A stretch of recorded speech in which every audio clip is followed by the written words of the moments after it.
Hello friends, जय माँ बगला मुझे Singh. Thank you so much. आज कुछ बहुत अच्छा फ़ैसला हुआ है महाराष्ट्र में।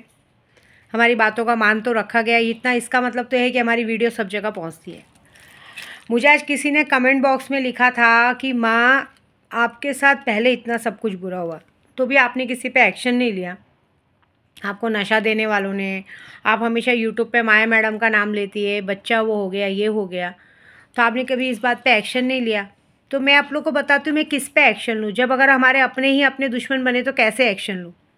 देखिए, मैं आपको शुरू से बताती हूँ। मैं बहुत ज़्यादा मोटी थी, कम से कम डबल ट्रिपल एक्सल की मेरी साइज़ थी।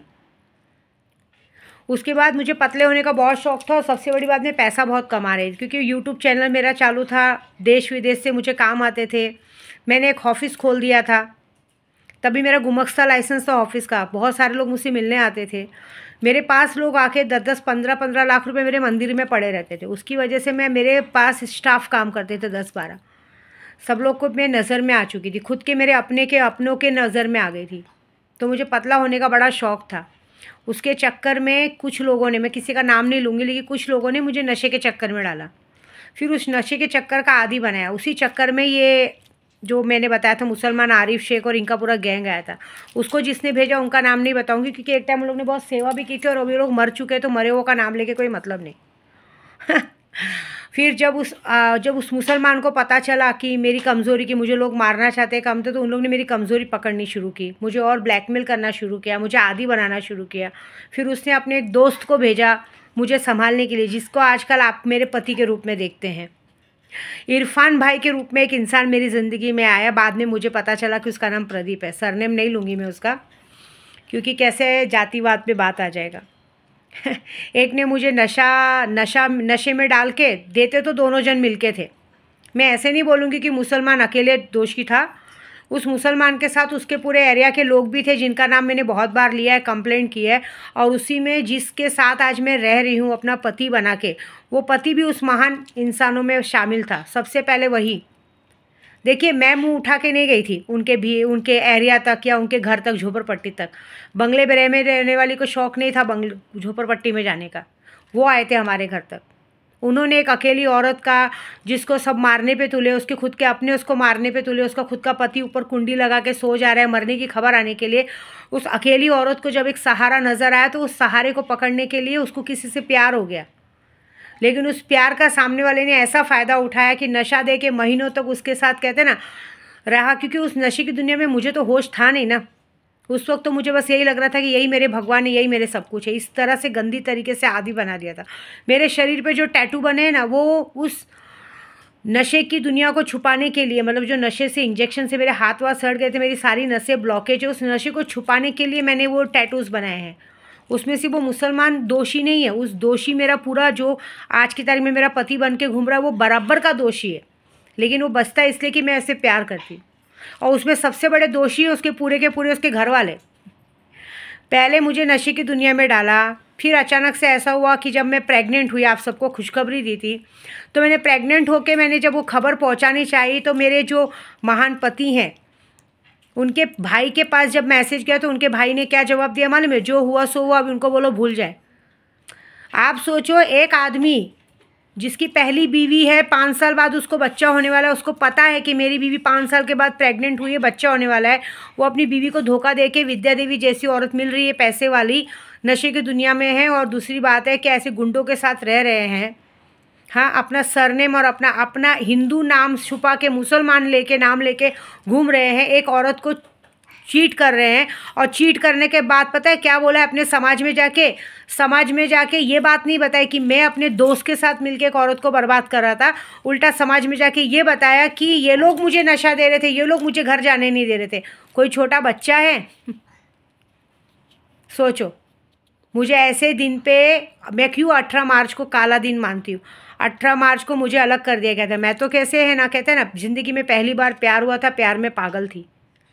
घर वालों ने भी कोई कसर नहीं छोड़ी। पता है आपको, जो सोकॉल औरत के पास 5 साल बाद बच्चा हुआ, उसने भी इस बात की शिकायत नहीं की। अगर उसकी जगह मैं होती, या तो आत्महत्या कर लेती या तो तलाक ले लेती। कि भाई, या तो सवाल करती कि 5 साल बाद मुझे औलाद होने के बाद मेरे में ऐसी क्या कमी थी कि आपने दूसरे के। लेकिन क्या करे, पैसे वाली औरत जो मिल गई, पूरा परिवार मिल के लूट रहा था और आज तक लूट रहा है।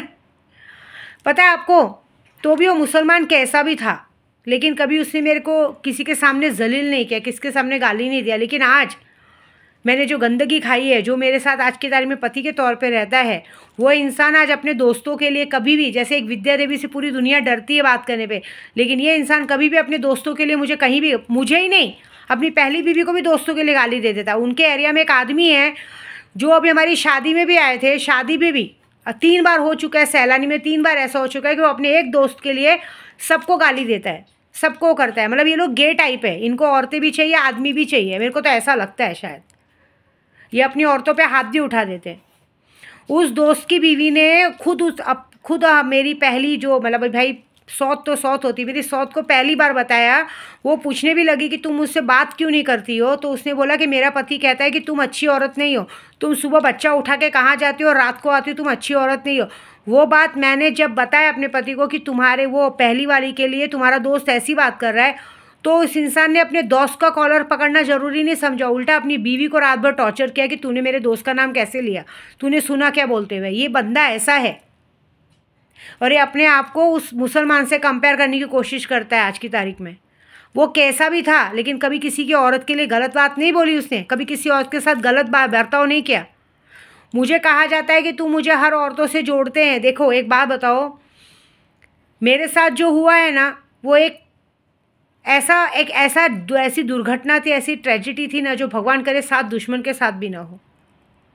मैं प्रेग्नेंट हो गई, जिससे मेरी शादी हुई थी, भले चले मुझे उससे प्यार नहीं था, कुछ नहीं था, लेकिन मेरी बड़ी बड़ी बेटियां थी, तो मैंने उससे भी रिक्वेस्ट की थी कि तलाक मत लो, नहीं तो मेरे बच्चों का क्या होगा। लेकिन उसने कहा कि मैं उसके साथ रह नहीं रही थी, क्योंकि प्यार तो मुझे किसी और से हो गया था ना। प्रेग्नेंट तो मैं किसी और बच्चे की हो गई थी, किसी और मेरे पेट में किसी और का बच्चा था ना। मैं उसके लिए 2 आदमी के साथ तो रह के चीटिंग नहीं कर सकती थी। तो वो बंदे ने भी मुझे ये धमकी दिया था कि इज्जत से तलाक दे दो, नहीं तो जो पेट खुला के घूम रहे पूरी दुनिया में तुम्हें बदनाम कर दूंगा। हर किसी ने मुझे बदनाम करने की धमकी दी है। आज की तारीख में भी जो मेरा पति नाम का जो पट्टा बांध के घर में घूमती हूँ ना, वो भी मुझे अब यही धमकी देता है परिवार के नाम पे। जा, जो उखाड़ते बने उखाड़ ले, जो करते। अरे मैं क्या उखाड़ लूँगी मुझे जब उखाड़ना चाहिए था तभी उखाड़ना चाहिए था, आज क्या उखाड़ने के। मैं तो परिवार की माला संभाल के चल रही हूँ। विद्या देवी सबको सबक सिखा सकती है, इनको भी सबक सिखा सकते हो। और भी सबक सिखाया है, इन लोगों पे केस किया है, तभी तो वो बंदे को मेरे घर तक आने दिया गया। नहीं तो भाई ये ऐसा था कि प्रेग्नेंट करके हट गए, चलो ठीक है, हमने नहीं किया। उल्टा घर वालों ने तो ये नाम डाला है कि इतने सारे आदमी आते थे, पता नहीं कौन कौन आदमी ने क्या किया होगा, मेरे बेटे पे नाम डाला जा रहा है। ये तो हमारे घर में कहा गया था। तो भी मैं सबको संभाल के चलती हूँ। तो भी जो बंदा है हमारा, मेरे पति नाम का जो एक मानुस है, पति नाम का जो एक जानवर है, वो इंसान हमेशा अपने दोस्तों के लिए अपनी बीवियों की बेइज्जती करता है, और ये भी डरता नहीं है कि क्या करेगी। और मुझे क्या धमकी दिया जाता है मालूम है, जाओ बिंदास यूट्यूब पे बोल दो, ये बोल दो। मैं कुछ नहीं बोलूँगी, मैं सिर्फ अपनी एक आप बीती बता रही हूँ कि ये लोग जो सोचते हैं ना, मेरे लिए 5 मिनट का काम नहीं है। मैंने क्या बोला, मेरी पूरी गोराई में पूरी बोरीवली पुलिस स्टेशन तक सिर्फ मेरी वजह से इन लोगों को इज्जत दी जाती, नहीं तो 1 मिनट नहीं लगेगा इनकी हवा बढ़े। एक वक्त ऐसा था कि उस मुसलमान ने इतने आदमी छोड़े थे, मैंने रिकॉर्डिंग डाला था, क्या कहा था कि लॉकडाउन तो बीतने दो, इसको व्हील चेयर पर नहीं घुमाया तो नाम बदल देना। मैंने सिर्फ उस बात पे उस इंसान की ज़िंदगी ख़राब कर दी। और जिसके लिए ज़िंदगी ख़राब की, वो इंसान जब देखो अपने परिवार की दुहाई देता। वो परिवार की दुहाई, जो परिवार बुरे वक्त में काम नहीं आया था। जब 307 का केस जैसा लगा था, उस केस में मैंने अपनी पूरी पूंजी लगा दी। हाँ, पूंजी लगा दी। तब उनकी जो सोकल पहली बीवी थी, वो तो मुँह पे मास्क लगा के बात करती थी कि भाई कोरोना लगता है फ़ोन में से ना चला जाए। तब कोई देखने वेखने नहीं आया, तब विद्या देवी चाहिए थी। और आज ऐसे, ये दुनिया बहुत गंदी है। जो मैं क्यों बता रही मालूम है, अपनी आप भी थी, क्योंकि आज की तारीख में जो औरतें प्यार मोहब्बत के चक्कर में पड़ते हैं, बेटा प्यार मोहब्बत कुछ नहीं है, सब कुछ पैसा है। ऐसी बात है। ये लोग हमारे ही तलवे चाटेंगे, हमारे ही दिए हुए पैसे पे राज करेंगे, हमारे ही दिए हुए चड्डी तक पहनेंगे, हमारे दिए हुए गहने पहनेंगे, हमारे दिए हुए सामान लेंगे, लेकिन हमें ही आँख दिखाएंगे। इनके परिवार हमारा दिया हुआ खाते, लेकिन हमसे ही अलग करने को देखते हैं। मैं बता रही हूँ ना, मेरे पति के महान परिवार वाले हमेशा कोशिश करते हैं। अगर मैं बाहर रहूँगी तो मैंने बताया ना, मैं सोनी की चिड़िया हूँ, ATM हूँ। डायरेक्ट आ जाएगा, माँ का फ़ोन आ जाएगा, बाप का फ़ोन आ जाएगा, बीवी का फ़ोन आ जाएगा, पैसा भेजो पैसा भेजो। भाई ATM के साथ जो गई है। और जब बोलेंगे तो बोलेंगे हमने क्या किया। और क्या डायलॉग मारा जाता है पता है तूने हमको क्यों सोना चांदी दिया, मैं तेरे साथ सोया इसके लिए मुझे सोना चांदी दिया। बोलो, ये तो भाई ये डायलॉग है। मतलब बेइज्जती मेरी है कि किसकी है बताओ। मतलब सामने वाला अपने आप के बाद इस बात का घमंड है कि ये बात का घमंड है। अरे विद्या देवी को अगर उस नशे की दुनिया में नहीं जाती ना, तो विद्या देवी ने आज तक कभी किसी को पलट के नहीं देखा है। ये बात है मेरे अंदर, लेकिन ये डायलॉग मारा जाता है। मेरे पास बहुत सारी ऐसी वीडियो है मेरे महान पति देव की कि अगर मैं डाल दूंगी तो पूरी दुनिया आक्रोश होकर घर में घुस के मारेगी। ये इंसान हमेशा, ये इंसान नहीं, मैं बता रही हूँ, सब प्यार करने को वाले बता रही हूँ कि ऐसे एक एक इंसान होते हैं जिनको बीवियाँ प्यारी नहीं रहती, दोस्तों के लिए ये दूसरों को गाली देते हैं, दोस्तों के लिए दूसरों को उल्टा बोलते हैं।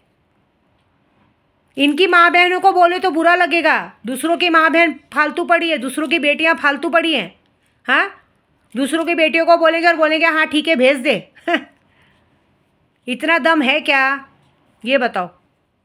मेरे लिए औरत की इज्जत बहुत मायने रखती है।